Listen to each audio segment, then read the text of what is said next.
What would guarantee this week to become a complete disaster? And that question changed everything.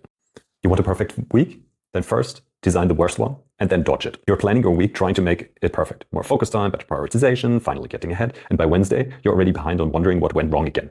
So here's what nobody tells you about planning. Starting with how do I succeed is actually the wrong question. You'll need to flip it. I used to do exactly this.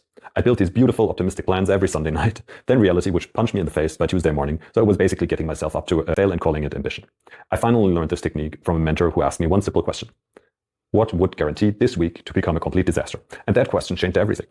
Here's why inversion works. Your brain is really good at spotting danger, but terrible at predicting success. So when you ask, how could this fail? You immediately see all the landmines you've been stepping on repeatedly. The meetings that always run long, the colleague who always has an emergency, the fact that you always underestimate how long reviews take, all that stuff. So here's the tactical approach. Tonight, before you plan your week, spend 5 minutes designing the worst possible week. I mean, really design it. Start by asking, what meetings would wreck my focus? What requests would I definitely say yes to that I shouldn't say no to?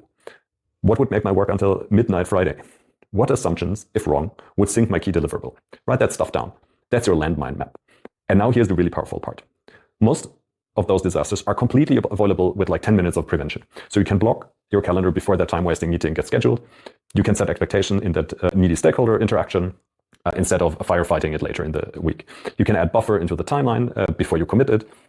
So inversion isn't about pessimism. It's actually the most practical form of optimism because you're optimizing for what you can control, avoiding known failure modes. So tonight, before you plan to succeed, plan not to fail. You'll be amazed on how much smoother your week gets when you've already dodged the obvious disasters.